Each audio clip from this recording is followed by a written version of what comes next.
चलिए स्टार्ट करिए। So hello friends, स्वागत है आपका प्रेप शॉर्ट में। और आज हम अपनी इंग्लिश ग्रामर की सीरीज में डिस्कशन करने वाले हैं वर्ब के बारे में। किसके बारे में? वर्ब के बारे में। और हमने आपको डेफिनेशन में बताया हुआ था, वर्ब का मतलब होता है एक्शन। क्या होता है? एक्शन। तो वर्ब क्या करता है? किसी भी सेंटेंस में एक्शन का काम करता है। किसका काम करता है? एक्शन का काम करता है। कैसे एक्शन का काम करता है? जैसे ही इज प्लेइंग। क्या है? He is playing. तो वो क्या कर रहा है? खेल रहा है। तो खेलने का काम क्या है? उसका एक्शन है। यस और नो? तो ही इज प्लेइंग। जैसे they are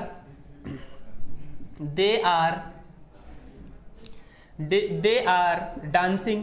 they are dancing. क्या कर रहे हैं वो लोग? डांस कर रहे हैं।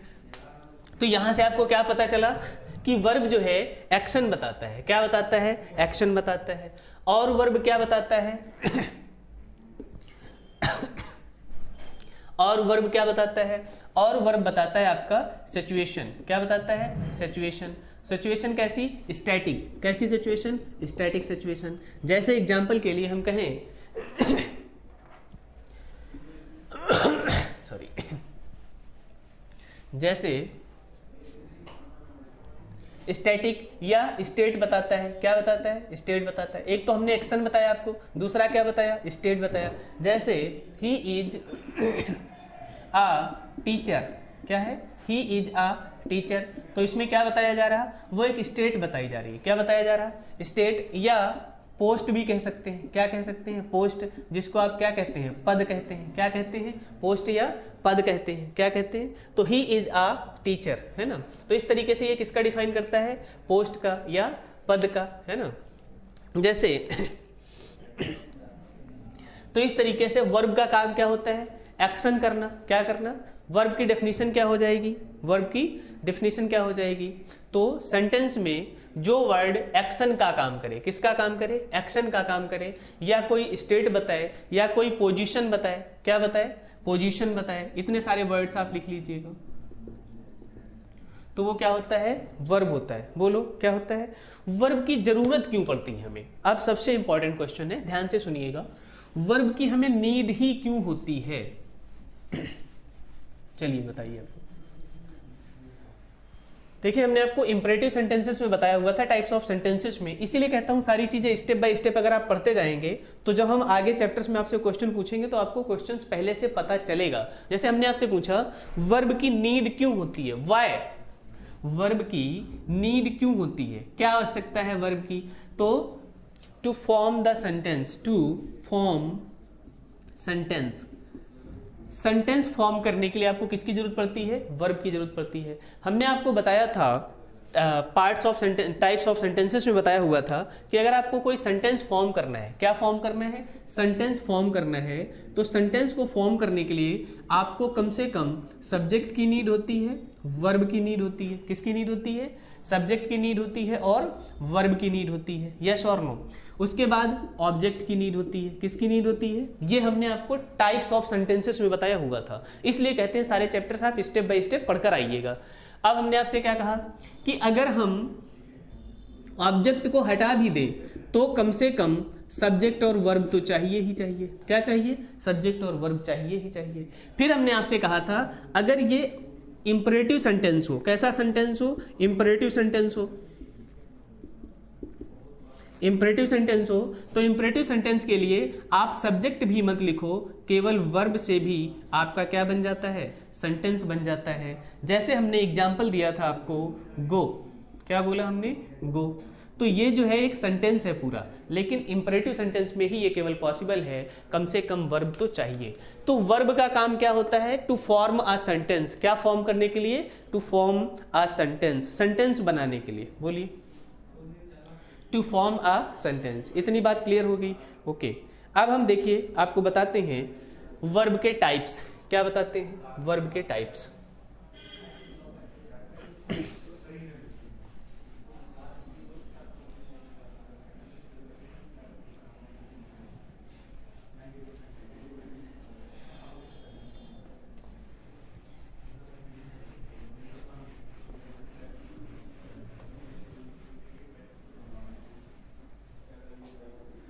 वर्ब के टाइप्स क्या होते हैं? देखिए पहले तो हम वर्ब को दो पार्ट में डिवाइड कर सकते हैं। कितने पार्ट्स में डिवाइड कर सकते हैं? दो पार्ट में डिवाइड कर सकते हैं। तो एक तो होता है मेन वर्ब, क्या कहते हैं इन्हें हम? मेन वर्ब कहते हैं। इन्हीं का दूसरा नाम प्रिंसिपल वर्ब होता है। क्या होता है? प्रिंसिपल वर्ब होता है। बोलो क्या होता है? मेन वर्ब कहते हैं, या हम इन्हें क्या कहते हैं? प्रिंसिपल वर्ब कहते हैं, या फुल वर्ब कहते हैं। क्या कहते हैं?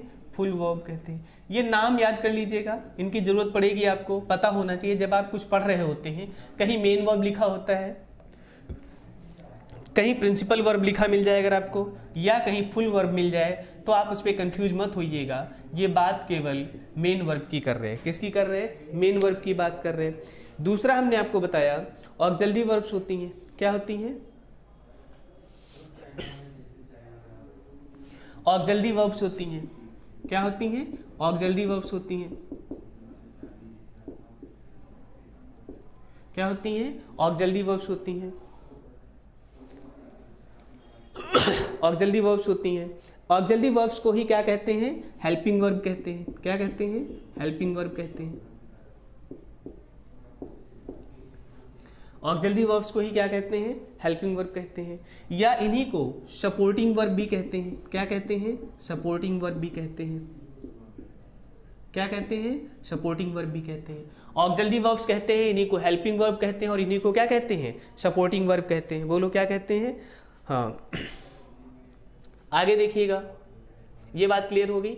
जो वर्ब होते हैं उनको मेन वर्ब कहते हैं, प्रिंसिपल वर्ब कहते हैं, और फुल वर्ब्स कहते हैं। तथा इसका जो दूसरा पार्ट होता है, क्या होता है? दूसरा पार्ट होता है वर्ब में ही, वो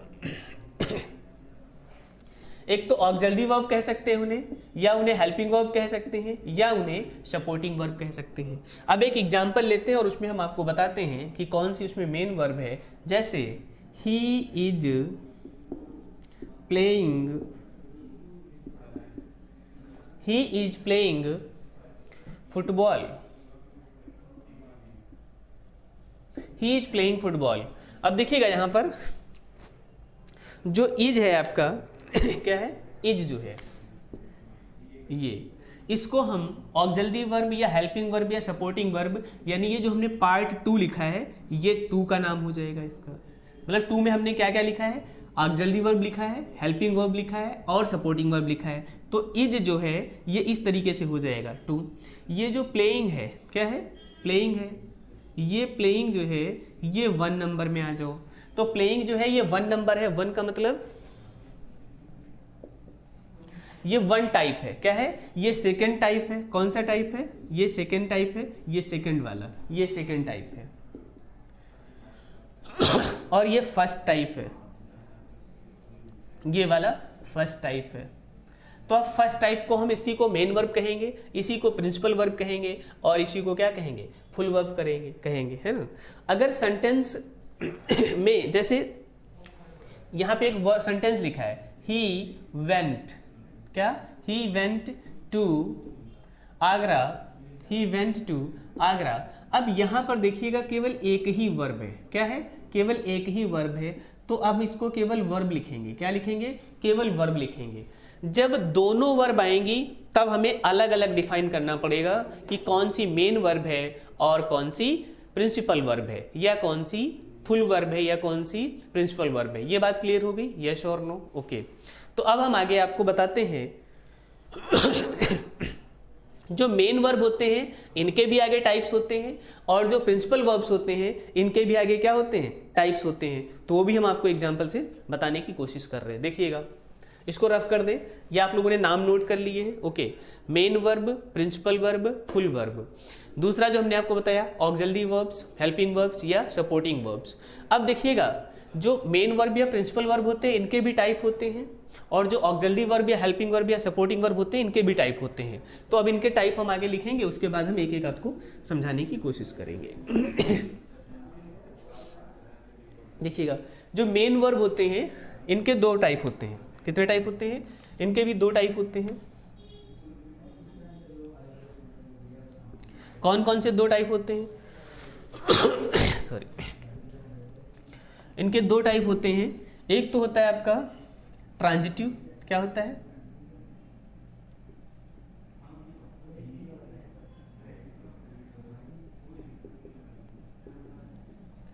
ट्रांजिटिव होता है, और दूसरा होता है इनट्रांजिटिव। क्या होता है?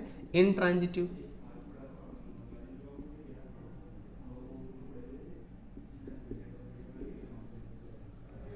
ट्रांजिटिव होता है, और क्या होता है इसका? इनट्रांजिटिव होता है। अब देखिए, जो ट्रांजिटिव होता है ये कई बार डाई ट्रांजिटिव भी हो जाता है। क्या हो जाता है? डाई ट्रांजिटिव भी हो जाता है। वो हम आपको एग्जांपल देकर बताएंगे आगे। अभी डाई ट्रांजिटिव हो जाता है। क्या हो जाता है? ट्रांजिटिव हो जाता है, और क्या होता है? डाई ट्रांजिटिव होता है। ठीक है, और इनट्रांजिटिव होता है। तो ट्रांजिटिव का मतलब क्या होता है? सकर्मक क्रिया। कैसी? सकर्म, विद ऑब्जेक्ट। क्या होगा ये? With object. इसको क्या कहेंगे? With object.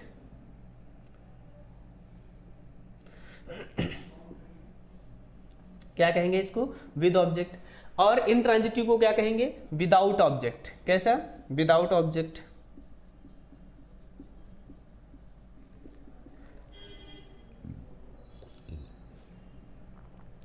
क्लियर हो गई ना ये बात? ट्रांजिटिव कहेंगे विद ऑब्जेक्ट, यानी डाई ट्रांजिटिव कहेंगे इसको। और डाई ट्रांजिटिव भी उसका दूसरा पार्ट होता है। ट्रांजिटिव और डाई ट्रांजिटिव, ये जो होती हैं वर्ब्स, ये दो प्रकार की होती हैं। एक तो ट्रांजिटिव हो सकता है, और ट्रांजिटिव में ही डाई ट्रांजिटिव भी हो सकता है।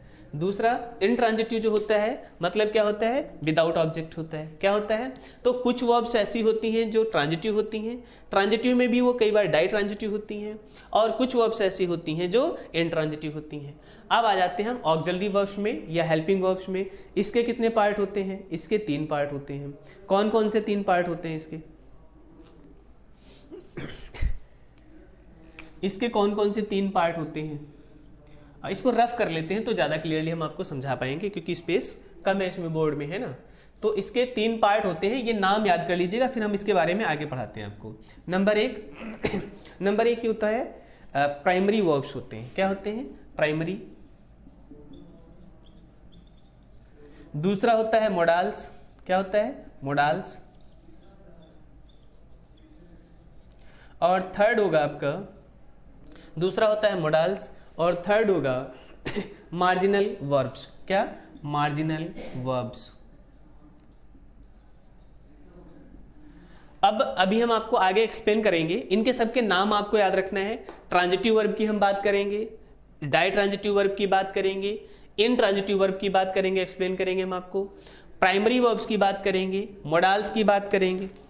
किसकी बात करेंगे? प्राइमरी की बात करेंगे, मोडाल्स की बात करेंगे, और मार्जिनल की बात करेंगे। तो ये सारे वर्ब्स के बारे में हम आपको आगे बताते हैं। पहले इसको रफ कर लेते हैं बोर्ड को, फिर आप ध्यान से देखिएगा। यहां से एक एक चीज हम आपको एक्सप्लेन करने वाले हैं। Transitive, ditransitive, intransitive, primary, modals, marginal.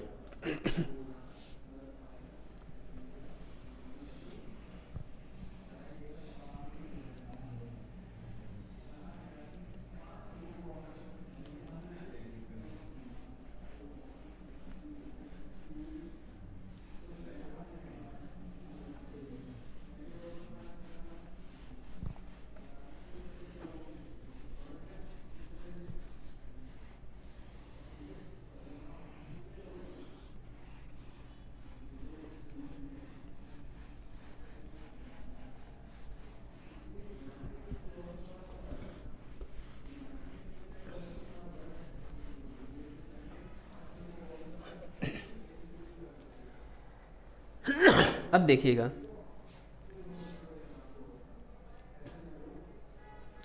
अब हम बात करेंगे। पहला याद है आपको, पहला हमने क्या लिखा था? Transitive verb. किसकी बात करेंगे? ट्रांजिटिव वर्ब की। तो आप बताइए ट्रांजिटिव वर्ब क्या होते हैं? अभी हमने आपको बताया था विद ऑब्जेक्ट। क्या होता है? With object. कैसा होता है? विद ऑब्जेक्ट होता है। कैसे लिखना पड़ता है हमें? विद ऑब्जेक्ट होता है। तो आपको पता है कुछ वर्ब्स ऐसे होते हैं जब तक उनके साथ आप ऑब्जेक्ट का यूज नहीं करेंगे तब तक उनका मीनिंग क्लियर नहीं होता है। क्या नहीं होता है? मीनिंग ही क्लियर नहीं होता है। ओके, तो देखिएगा जैसे हमने एग्जांपल लिया, ही ईट्स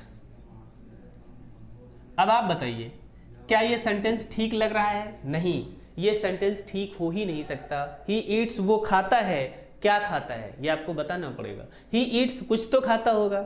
हम लोग बोलते नहीं कुछ नहीं खाता तो हवा खा रहा होगा। क्या खा रहा होगा? हवा खा रहा होगा। तो ही ईट्स, तो ही ईट्स के साथ आप क्या लगा दीजिएगा? कोई भी एक ऑब्जेक्ट आपको लगाना पड़ेगा। बताइए, ही ईट्स एप्पल, वो क्या खाता है? सेब खाता है। बोलो क्या खाता है? ही ईट्स एप्पल, वह सेब खाता है। बोलो ठीक है। जैसे हमने कहा ही प्लेज, क्या? ही प्लेज, वो खेलता है। क्या करता है? खेलता है। तो क्या खेलता है? ये प्लेज, अच्छा खेलने वाला नहीं, यहां पर हम इस प्लेज को मान लीजिए कि कुछ इंस्ट्रूमेंट, ही प्लेज, जैसे हमने कहा he plays harmonium, he plays harmonium. अब यहां पर प्ले का मतलब बजाना भी होता है। क्या होता है? बजाना। वह हारमोनियम बजाता है। क्या बजाता है? ही प्लेज हारमोनियम, वो हारमोनियम बजाता है। बोलो क्या बजाता है? हारमोनियम बजाता है। तो ही प्लेज हारमोनियम। अब ही प्लेज, वह बजाता है। अगर हम हारमोनियम ना लिखा होता, हमने क्या ना लिखा होता, तो फिर वो क्या बजाता है इसके लिए आपको बताना पड़ेगा। He plays piano. क्या? He plays piano.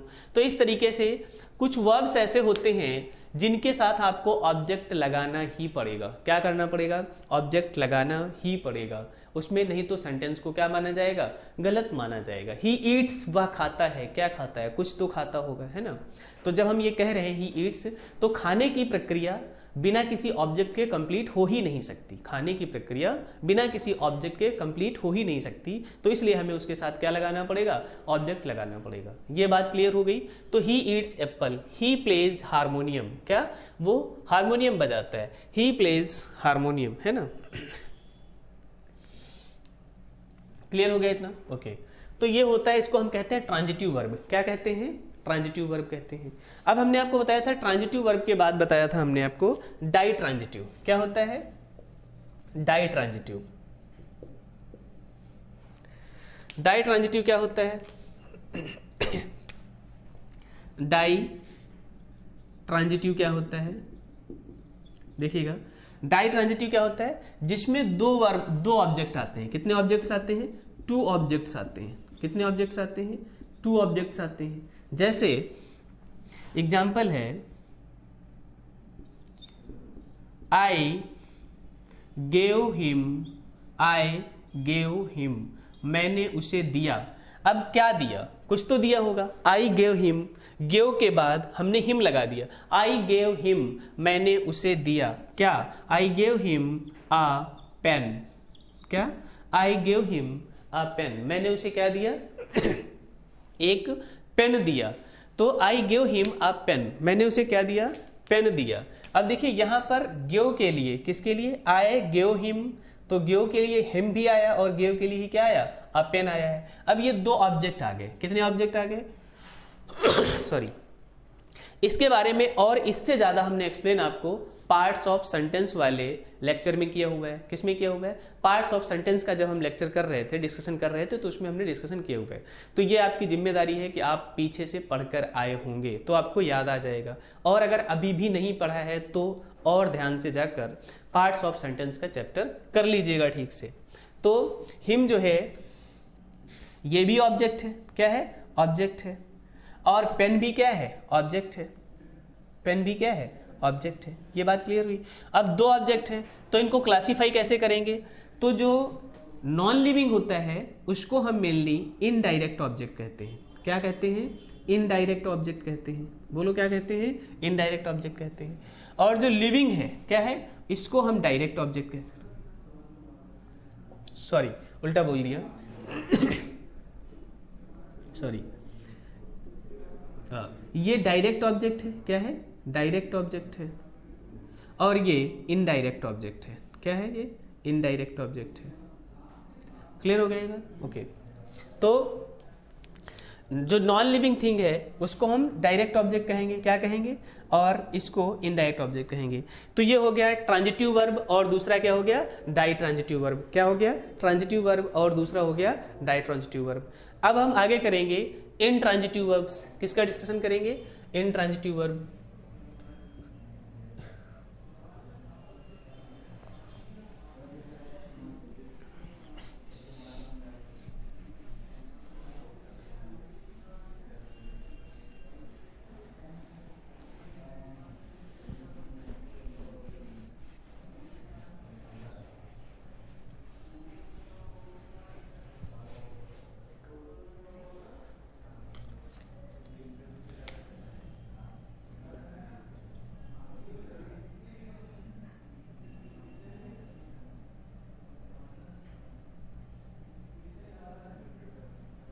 Intransitive verb, ये क्या होता है, विदाउट ऑब्जेक्ट होते हैं। क्या होता है, विदाउट ऑब्जेक्ट होते हैं।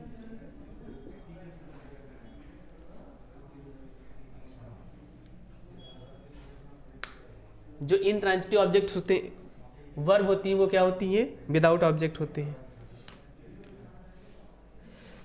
सॉरी, इंट्रांजिटिव ऑब्जेक्ट क्या पढ़ेंगे हम, इंट्रांजिटिव ऑब्जेक्ट, ये क्या होते हैं, विदाउट ऑब्जेक्ट होते हैं। ऐसे सेंटेंसेस जिनमें ऑब्जेक्ट की जरूरत हमें नहीं होती है, जैसे सीता,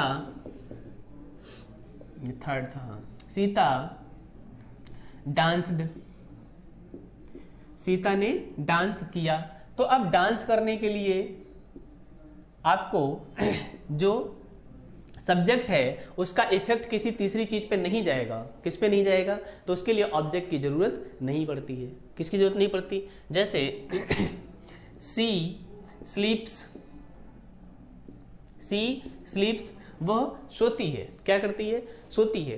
तो ऑब्जेक्ट की कब जरूरत पड़ती है, जब सब्जेक्ट जो कार्य कर रहा है उसका इफेक्ट तीसरे पे पड़े, यानी ऑब्जेक्ट पे पड़े, सीधे सब्जेक्ट पे ना पड़े। लेकिन यहां पर ऑब्जेक्ट की जरूरत क्यों नहीं है, क्योंकि सब्जेक्ट जो काम कर रहा है उसका इफेक्ट उसी सब्जेक्ट पर ही है। सी स्लीप्स, वह सोती है ना। जैसे हमने एग्जाम्पल लिखा था, इसकी कंपैरिजन जैसे अभी हमने लिखा था, I gave him a pen, तो मैंने दिया, देने का इफेक्ट जो है वो किसी तीसरे पे पड़ रहा है। I gave him a pen, I gave him a pen, मैंने उसे एक पेन दिया। तो मेरा जो देने का प्रोसेस है, जो देने का काम है, उसका इफेक्ट तीसरे पर पड़ रहा है। इसलिए यहां पर ऑब्जेक्ट की जरूरत है और यहां पर ऑब्जेक्ट की जरूरत नहीं है, क्योंकि यहां पर जो काम सब्जेक्ट कर रहा है उसका इफेक्ट भी सब्जेक्ट पर ही पड़ रहा है। किस पे पड़ रहा है, सब्जेक्ट पर ही पड़ रहा है। ये बात क्लियर हो गई, यस और नो। तो अब आपका क्वेश्चन जो था कि अगर कैसे पहचानेंगे कि क्या ट्रांजिटिव वर्ब है और कौन सी इंट्रांजिटिव वर्ब है, तो जब सब्जेक्ट काम करेगा, जब सब्जेक्ट काम करेगा, जैसे ये ट्रांजिटिव है, क्या है, ट्रांजिटिव है, और ये इंट्रांजिटिव है, क्या है, इंट्रांजिटिव है। तो एक छोटी सी लाइन याद रखिएगा और आपको कभी कंफ्यूजन नहीं होगा। ट्रांजिटिव में क्या होगा, सब्जेक्ट जो भी काम करेगा उसका इफेक्ट किसी तीसरे पर पड़ेगा, और इंट्रांजिटिव में क्या होगा, सब्जेक्ट जो काम करेगा उसका इफेक्ट स्वयं सब्जेक्ट पर ही पड़ेगा। इसलिए उसमें ऑब्जेक्ट की जरूरत नहीं पड़ती है। किसकी जरूरत नहीं पड़ती है, ऑब्जेक्ट की जरूरत नहीं पड़ती है, ऑब्जेक्ट की जरूरत नहीं है, ऑब्जेक्ट की जरूरत नहीं पड़ती। लेकिन इसमें क्या है, ऑब्जेक्ट की जरूरत पड़ती है, ऑब्जेक्ट की जरूरत पड़ती है। क्यों पड़ती है वो हमने आपको बता दिया, क्योंकि जो सब्जेक्ट काम करता है उसका असर तीसरे व्यक्ति पे पड़ता है, खुद पे सब्जेक्ट पे नहीं पड़ता है। इसलिए उसके लिए क्या जरूरत पड़ती है, सब्जेक्ट की जरूरत पड़ती है। क्लियर हो गया ये बात, तो इंट्रांजिटिव हो गया। आगे देखिएगा, अब हमने आपको ऑक्सिलरी या सपोर्टिंग वर्ब के पार्ट्स बताए थे 3, उनको देखते हैं।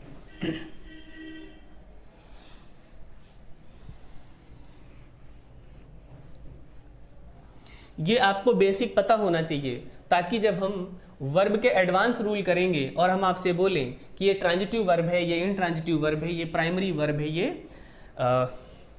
मेन वर्ब है, तो वो आपको पता होना चाहिए। ठीक है, आगे देखिएगा, हमने आपको बताया था जो ऑक्सिलरी वर्ब थी उसके 3 पार्ट थे। ऑक्सिलरी वर्ब के कितने पार्ट बताए थे हमने, एक तो प्राइमरी था, क्या था, प्राइमरी था। दूसरा हमने आपको मोडाल्स बताए, क्या बताए, मोडाल्स बताए। और थर्ड हमने आपको बताया था, एक तो प्राइमरी हो गया, मार्जिनल वर्ब्स हो गया। क्या वर्ब्स हो गई, मार्जिनल वर्ब्स हो गई। बोलो क्या हो गई, मार्जिनल वर्ब्स हो गई। तो अब आपको ध्यान रखना है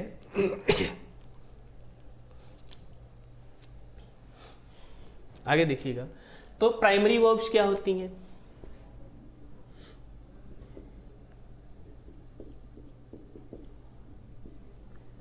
प्राइमरी वर्ब्स क्या होती हैं, कौन कौन सी चीजें प्राइमरी वर्ब्स में आती हैं। देखिए, प्राइमरी में आता है आपका, एक तो बी फॉर्म आता है, क्या आता है, बी फॉर्म आता है। बोलो, और क्या आता है, प्राइमरी में आता है हैव, क्या आता है, हैव, और प्राइमरी में आता है डू, क्या आता है, डू। तो बी फॉर्म में वैसे भी आपने बी फॉर्म का बहुत ज्यादा यूज होता है सेंटेंस को कनेक्ट करने के लिए। जैसे हमने कहा ही इज अ डॉक्टर, क्या, ही अ डॉक्टर। तो ही और डॉक्टर को कौन कनेक्ट करेगा, इज कनेक्ट करेगा। कौन कनेक्ट करेगा, तो इज क्या हो जाएगी आपकी, बी फॉर्म होती है। इनको लिंकिंग वर्ब भी कहते हैं, क्या कहते हैं, लिंकिंग वर्ब भी कहते हैं। क्या कहते हैं इनको, लिंकिंग वर्ब भी कहते हैं, बोलो। तो प्राइमरी का ही दूसरा नाम क्या होता है, लिंकिंग वर्ब भी होता है,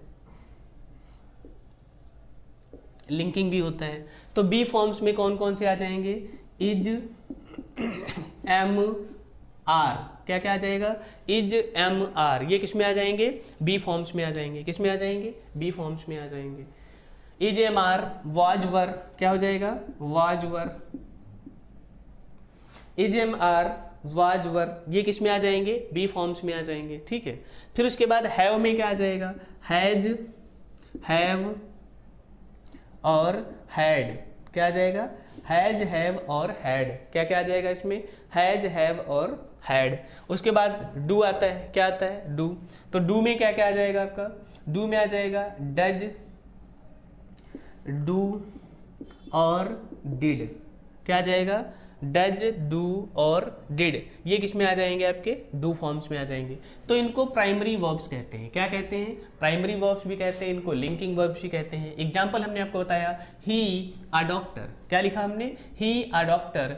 तो यहां पर हम जब इज लिखेंगे तो इज क्या कर रहा है, इन दोनों वर्ड्स को कनेक्ट कर दे रहा है, क्या कर दे रहा है, कनेक्ट कर दे रहा है। तो इसलिए क्या हो जाएगा, ही इज अ डॉक्टर। उसके बाद देखिए, उसके बाद हमने आपको बताया मोडाल्स, क्या बताया, मोडाल्स। तो मोडाल्स का पर्टिकुलर हम चैप्टर पढ़ेंगे आगे, मोडाल्स के बारे में ब्रॉड स्टडी करना पड़ेगा हमें, तो उसके लिए हम एक पर्टिकुलर चैप्टर करेंगे। यहाँ पर हम आपको बस इतना बता दे रहे हैं इंट्रोडक्शन के लिए कि मोडाल्स जो होता है वो मैनर बताता है, क्या बताता है, मैनर बताता है आपके, क्या बताता है, मैनर बताता है। जैसे आप क्लास के अंदर एंटर करते हैं, क्या करते हैं, क्लास के अंदर एंटर करते हैं, तो आप बोलते हैं मे आई कम इन, क्या बोलते हैं, मे आई कम इन।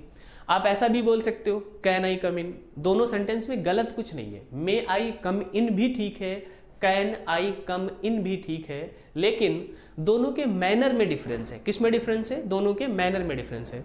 जो मे आई कम इन बोल रहा है वो पोलाइटली बोल रहा है, कैसे बोल रहा है, पोलाइटली बोल रहा है, मतलब अगर उसे परमिशन दी जाएगी तो एंटर करेगा, नहीं परमिशन दी जाएगी तो नहीं एंटर करेगा। लेकिन जो व्यक्ति कैन आई कम इन बोल रहा है वो एबिलिटी शो कर रहा है, वो अपनी कैपेसिटी शो कर रहा है, वो अपना पावर दिखा रहा है कि हाँ करोगे तो ठीक है, नहीं तो घुस तो आऊंगा ही, है ना। तो कैन आई कम इन, इसका मतलब है कि आप, वो सामने वाला जो है अपना मैनर ठीक नहीं है, उसका क्या ठीक नहीं है, तो इसलिए हम हमेशा क्या बोलते हैं, मे आई कम इन, क्या बोलते हैं, मे आई कम इन। तो मोडाल्स हो गए, क्या हो जाएंगे, मोडाल्स में मेनली देखिए, एक जो फ्यूचर की हेल्पिंग वर्ब होती है विल सेल, क्या होती है, विल सेल, ये तो रहती है, क्या रहती है, विल और सेल। इसी का विल का वुड हो जाता है, क्या हो जाता है, वुड हो जाता है, और सेल का क्या हो जाता है, शुड हो जाता है। बोलो, विल का क्या हो जाता है, वुड हो जाता है, और सेल का क्या हो जाता है, शुड हो जाता है, ये होता है।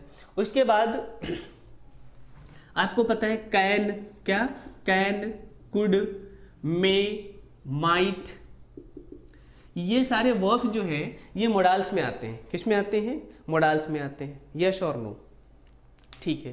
तो will, shall, would, should, can, could और मे, माइट। अब देखिएगा मार्जिनल वर्ब्स क्या होते हैं, इसको रफ कर देते हैं।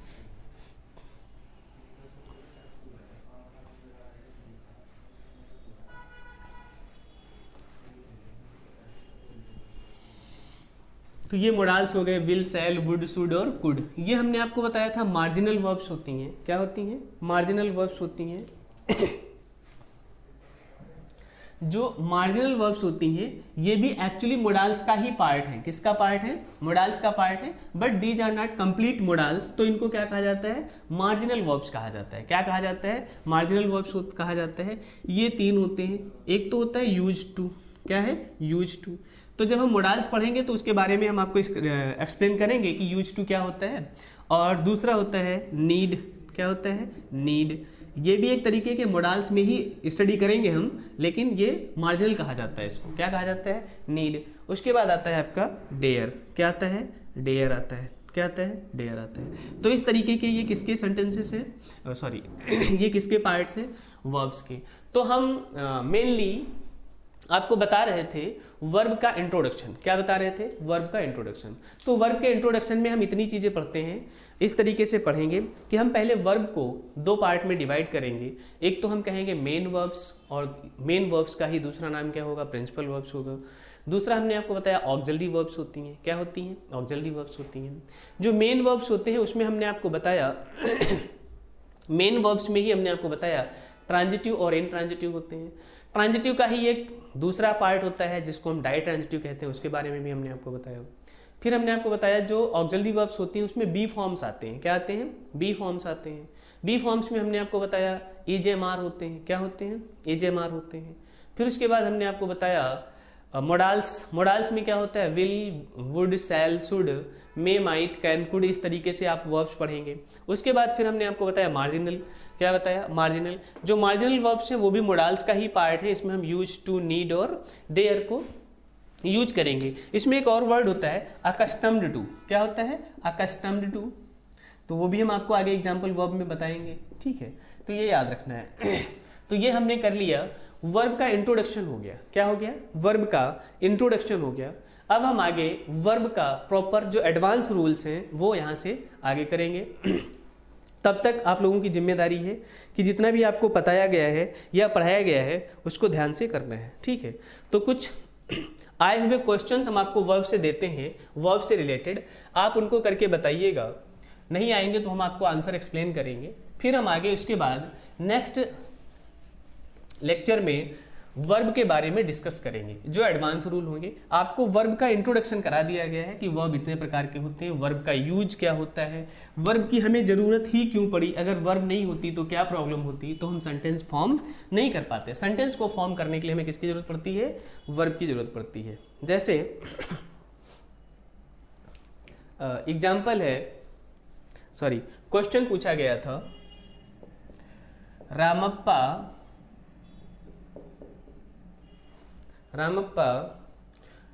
अब यहां पर आपको फिल करना है। क्या करना है? इस तरीके से सेंटेंसेस पूछे जाते हैं आपके एग्जाम में। As the mayor of town, Ramappa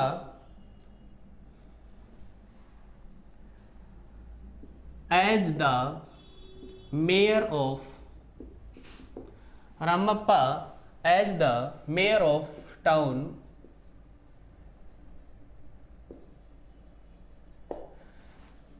Ramappa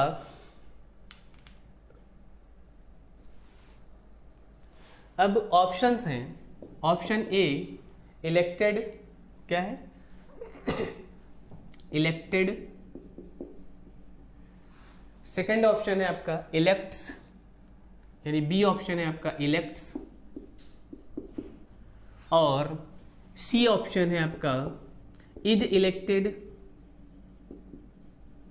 और डी ऑप्शन है आपका is electing.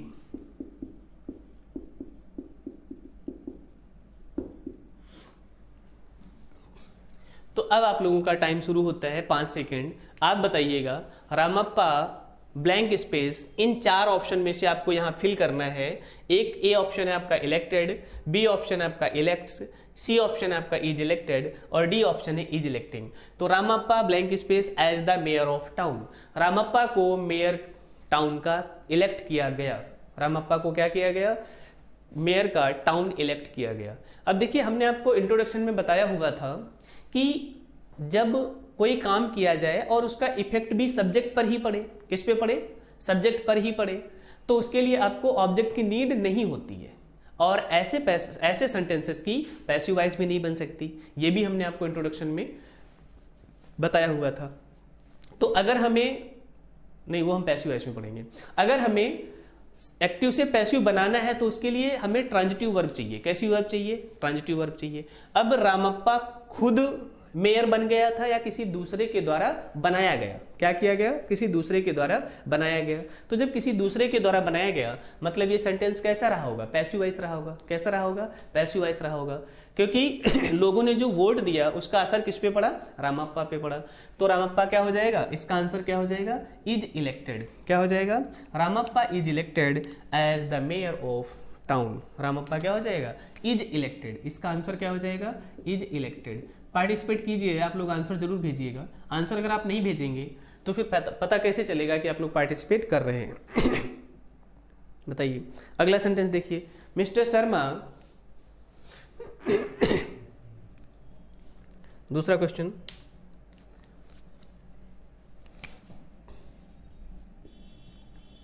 Mister Sharma blank space not come to the office yet sorry, Mr. Sharma not come to the office yet। Options क्या हैं? A option did, B option has, C option had, D option is. अब आपको, ये आपका homework है, आप लोगों को बताना है कि इसमें क्या, कौन सी वर्ब का यूज किया जाएगा। Mister Sharma not come to the office yet. Mister Sharma अभी तक ऑफिस नहीं आए हुए हैं। तो इसका आपको आंसर बताना है। बताइए। तो बता सकते हैं आप लोग। ये आपके लिए होमवर्क है और आपकी जिम्मेदारी है कि इसका आंसर आप लोग क्या करेंगे? कमेंट में करके बताएंगे। क्लियर? ओके, ठीक है। तो तब तक के लिए आप लोग अपना ध्यान रखिएगा, पढ़ाई टाइम से करते जाइएगा, स्टेप बाय स्टेप सारी चीज़ें करते रहिएगा। और यहाँ पर आपको सारी चीज़ें स्टेप बाय स्टेप ही बताई गई हैं, इसलिए आपको अब कहीं भटकने की जरूरत नहीं है, कहीं परेशान होने की जरूरत नहीं। बस एक बार थोड़ा सा टाइम देकर अपने लिए अच्छे से मेहनत करके एक बार कोशिश करके कर लीजिए। पूरी लाइफ के लिए, हमेशा के लिए आपकी इंग्लिश की प्रॉब्लम तो कम से कम सॉर्ट आउट हो ही जाएगी। धन्यवाद। तब तक के लिए अपना ख्याल रखिएगा।